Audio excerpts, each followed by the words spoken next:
예, 오늘 삼성전자의 반등 영향으로 코스피가 장 초에 잠깐 상승불 켰었는데 시총 상위 몇몇 종목군이 끌어올린 일종의 착시 효과라고 볼 수 있겠죠.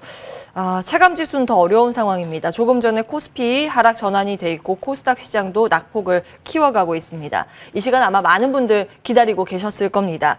교보증권 테헤란로 지점 최성환 지점장 모시고 시장에 대한 해법, 대안 고민을 해보겠습니다. 안녕하세요. 네, 안녕하십니까? 네, 역시나 이제 시장 대응할 때는 종목만한 게 없지 않습니까? 근데 그동안 많은 종목으로 수익을 안겨주셨는데 오늘은 특별히 이제 시장이 어수선하다 보니 그동안 공략했었던 종목에서 또 재공략주를 뽑아오셨다고 들었거든요.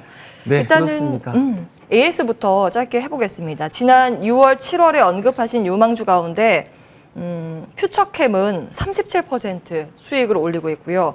DI는 24%, 그리고 가장 최근 주신 LNF 수익률 12% 달성하고 있습니다. 그러니까 주시는 종목마다 이제 수익이 안정적으로 찍히니까 이제 많은 분들이 이제 고민이 되는 거예요. 여기에서 더 종목을 담아도 되는가에 대한 부분. AS 먼저 해주세요. 아마 시장이 지금 환율도 그렇고 여러 가지 어려움이 좀 있습니다. 외국인 매도가 계속 나오다 보니까 주말에 저희 집 애기들하고 잠깐 얘기하면서 환율이 이렇게 원화가 올라가면 우리가 해외여행 갈 때 더 많이 바꿔야 되니까 불리하지 않니? 그리고 그래서 외국인은 달러로 바꿔야 되는데 환율이 올라가면 안 좋다 이런 얘기를 했었거든요. 애기들 나이가 중학생입니다. 이제 그래서 환율. 아이들도 어느새 이제 이런 증시나 경제에 대해서 관심이 좀 많아지고 있거든요. 그래서 지금은 외국인이 입장에서는 상당히 불리한 상황인 거죠. 환율이. 그래서 달러로 바꿔야 되기 때문에. 근데 한편으로는 이제 이런 수급 상황 때문에 시장이 빠지다 보니까 개별주들도 같이 좀 하락을 하고 있습니다. 물론 지금 말씀하신 퓨처캠은 최근에 그 뇌종양 진단 신약 임상 논문이 게재가 되면서 시장에서 좀 주목을 받았습니다. 특히 이제 FDA의 패스트 트랙, 그러니까 임상 일상만으로도 신속하게 허가가 받을 수 있는 이런 제도가 있거든요. 그래서 이런 FDA에 대한 기대감들이 반영되면서 주가가 최근에 좀 올랐는데요.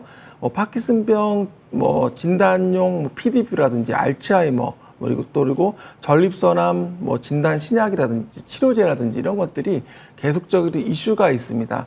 그래서 이런 치료제라든지 신약이라든지 이런 개발하는 이 퓨처캠은 방사성 의약품 쪽으로 계속적으로 관심이 필요하겠고, 시장은 이렇게 우상향하겠지만, 주가는 우상향하겠지만 그 우상향하면서도 오르고 내리고를 반복을 하겠죠. 지금 차트가 나오겠지만 이렇게 오르고 내리고 하면서 지지와 저항선을 만들면서 주가가 올라갈 것으로 저는 보기 때문에 계속적인 관심이 좀 필요할 것으로 보여집니다.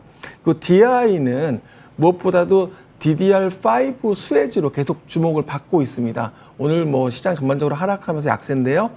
중요한 거는 DDR5는 기존의 DDR4 대비해서 성능이 약 2배 정도 올라가는 그러한 기대를 하고 있고요. 그렇기 때문에 연말에 계속적인 투자에 대한 이슈가 부각될 것으로 보여집니다. 그래서 DI는 역시 말씀드린 우상향의 그래프를 좀 기대해 볼 수가 있겠고요. LNF는 최근에 좀 이슈가 있었던 게 CATL이라고 들어보셨나요? 2차 전지 배터리 쪽으로는 세계 최대 업체라고 해도 될 정도의 어떤 큰 회사인데 이번에 LG를 제쳤죠. 네, CATL. 네, 맞습니다. CATL이 유상증자 10조 5천억을 단행을 했습니다. 설비 투자를 증설한다는 건데요. 결국엔 LG, SK, 삼성 대비해서 치고 나가겠다 자기네가 이런 이야기인데, 이 LNF 역시 결국엔 LG 에너지 솔루션의 증설, 또 그리고 테슬라와 함께 해외 진출에 대한 모멘텀이 계속 있기 때문에 LNF도 오늘 약세지만 오히려 조정은 또 그동안에 보기만 하셨던 분들한테는 또 매수 기회가 될 수 있겠다. 저희 교보증권에서는 목표 주가를 18만 원 제시를 하고 있습니다. 예. 흔들리지 않고 피는 꽃이 어디 있겠습니까? 이제 방향이 중요한데 이제 AS 해주신 종목은 방향 여전히 위쪽으로 달리고 있다. 보유 의견 챙겨주셨습니다. 이제 이 방송 못 보셨던 분들을 위해서 제공약주를 오늘 탑3 준비를 하셨는데요. 첫 번째는 어떤 네. 종목입니까? 도이치 모터스입니다. 최근에 2분기 실적이 사상 최대 실적을 기록을 했습니다. 그럼에도 불구하고 주가는 오히려 좀 약세를 보여주고 있거든요. 뭐 여러 가지 뭐 수급 요인도 있겠지만 무엇보다도 BMW 신차 판매라든지 그리고 AS 부분의 성장이 견조한 흐름을 보여주고 있고 올해만 국내 수입차가 연간 30만 건을 상회할 것으로 전망됩니다. 또 포르쉐 판매가 또 호조를 보이고 있고요. 이러한 신차와 중고차의 판매가 화랑되면서 실적도 역시 계속 우상향을 그림을 그릴 것 같습니다. 단지 주가가 최근에 조금 눌려주고 있는데요. 오히려 9,000원대에서 지금 7,000원대 중반까지 내려왔는데 오히려 연말까지 이런 자동차 개별 소비세가 인하가 혜택이 연장되고 단지 지금 코로나가 또 확산되면서 약간 주춤하고 있지만 여전히 신차에 대한 니즈는 증가하고 있다. 그래서 한화투자증권에서는 목표 주가 15,000원을 지시하고 있는데요. 지금 주가 대비하면 거의 2배입니다. 그렇기 때문에 오히려 도이치 모터스도 이렇게 약세를 보일 때 좀 관심을 가지면서 분할 매수 관점에서 접근하셔도 유효할 것 같습니다. 예. 도이치 모터스 지금 매수도 유효하다는 관점 기억해 보겠습니다. 두 번째 종목은 수소차 관련주로 준비하셨을까요? 네, 그렇습니다. 이 시간 통해서 말씀을 드려서 수익도 좀 많이 났던 것 같은데요. 비나텍입니다. 슈퍼 캐퍼시티 그리고 수소 연료 전지 또 성장성에 좀 주목을 하고 있습니다. 친환경 관련주죠. 그래서 2분기 매출은 전반적으로 좀 부진할 것이다 전망되고 있는데 뭐 슈퍼캐퍼시티의 가동률이 떨어지고 또 그리고 설비 증설, 뭐 투자에 따라서 고정비가 좀 증가할 것으로 보여집니다. 전반적으로 주봉을 보시면 최근에 좀 올라오는 흐름을 계속 보여주고 있는데 무엇보다 3분기부터 유럽 등 그 신규 저용처가 다변화되면서 슈퍼캐퍼시티의 턴어라운드가 좀 기대가 되고 있고 또 그리고 그 수소 연료 전지 핵심 부품인 그 MEA의 증설에 대한 효과도 좀 기대가 되고 있습니다. MEA는 사실 지지체 촉매까지 해서 수직 계열화되어 있는, 수직 일관화되어 있는 세계 유일하다라고 강조를 하고 있는데요. 비나텍은 무엇보다도 이제 많이 물어보시는 게 이런 중국이나 이런 경쟁 업체에서 이 시장이 커지기 때문에 따라오는 거에 대해서 걱정들을 하시거든요. 네. 여기에 따라서 생산 능력, 캐파를 작년 대비 2배로 좀 증설을 했습니다. 캐파를 증설했고 또 기술력 부분은 중국과는 기술력 격차가 현재 3년에서 5년 정도 차이가 나고 있다고 보고 있는데 이 부분에 대해서도 계속적으로 R&D를 통해서 더 확대하거나 유지하는 방향 쪽으로 제시를 하고 있습니다. 메리츠 증권에서 59,000원 목표 주가 제시하고 있는데요. 역시 말씀드렸지만 계속적인 뭐 이런 친환경 쪽에 관심주로 보시면 좋을 것 같습니다. 예.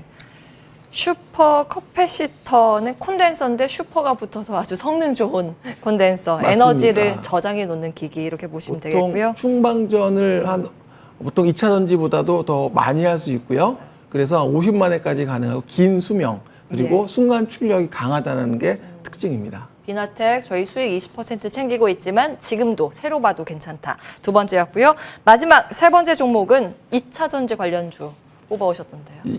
재밌는 게요. 예. 이게 그 2차 전지 소재 쪽으로는 양극재, 음극재 뭐 등등 해서 상당히 시장에서 재료가 많이 나오고 이슈가 되고 주가도 많이 올랐는데 이쪽 장비 쪽은 상대적으로 약했어요. 하나기술도 어떻게 보면 7만 원대에서 또 밀렸거든요.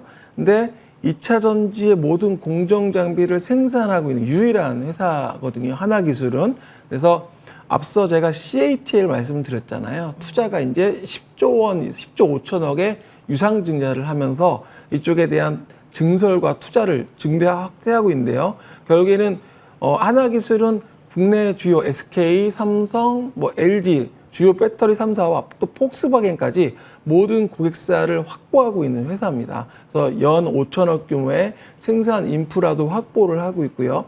특히 또 하나 주목되는 거는 향후에 2차 전지가 계속적으로 이제 쓰이다 보면 폐배터리가 되는데 여기에 대한 재활용이라든지 쓰임이 필요한데 여기에 대한 폐배터리 검사 장비와 그리고 이런 그 UTG, 그러니까 우리가 보통 폴더블 시장의 지금 개화에 대한 이야기가 계속 나오고 있습니다. 작년에 200만 대밖에 안 팔렸지만 뭐 내년 계속적으로 성장에 대한 이야기가 나오고 있는데요. 이런 신사업으로 본격화될 것으로 좀 보여드리는데요. 결국엔 실적 대비해서 PER도 지금 10배 정도 수준밖에 되지 않고요. 하나금융지주가 지금 목표 주가 93,000원 제시를 하고 있는데 역시 현재 주가 대비한다면 충분히 상승 여력이 있다 이렇게 말씀드리겠습니다. 예, 하나기술까지 제공약 탑3 알아봤습니다. 교보증권 최성환 지점장과 함께했고요.